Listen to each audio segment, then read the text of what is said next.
Mpenzi msikilizaji na mtazamaji wa R2 Diocles TV mahali popote pale ulipo, na kukaribisha katika makala inayohusiana na ukanda wa Gaza. Pengine umekuwa ukijiuliza ukanda wa Gaza ni nini? Nami sasa nakuletea kwa ufupi kabisa. Ukanda wa Gaza ni eneo ambalo linapatikana katikati ya nchi ya Palestina pamoja na nchi ya Israeli. Mara nyingi eneo hili limekuwa likiwa katika utawala wa Waingereza tangu mwaka 1948 hadi mwaka 1967. Kwa hiyo eneo hili limekuwa ni eneo muhimu sana ambako watu wengi sana wamekuwa wakipatikana, au zaidi ya watu milioni 1.4 hivi wamekuwa wakipatikana katika eneo hili. Lakini changamoto kubwa ya eneo hili ni kwamba kumekuwepo na vita kubwa kati ya Wapalestina na Waisraeli, kitu ambacho kwa kweli kimeleta hali ngumu sana kwa wakazi wa eneo hilo na kusababisha kuwepo na mauaji ya watu wengi sana. Changamoto kubwa inajitokeza pale ni kwamba kuna makundi mawili ambayo mara nyingi huwa hayapatani kabisa.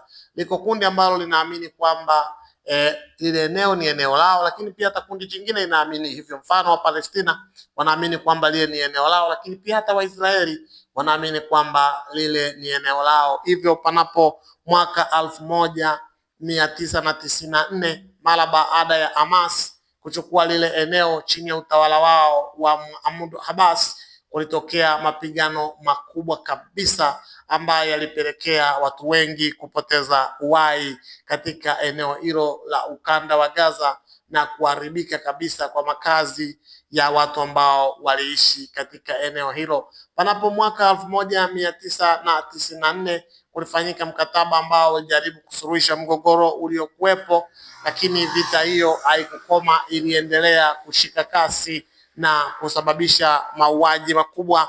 Mpaka hivi tunavyozungumza, utawala wa Donald Trump umeingilia kati na kuweza kuweka mikataba mbalimbali ya kurejesha amani katika eneo hilo la ukanda wa Gaza, kuhakikisha wale wa Palestina ambao walikamatwa kule nchini Israeli wanarejea maelfu ya watu, lakini pia hata wale ambao Waisraeli walikamatwa. Hii ni R2 TV, endelea kutazama, karibu usisahau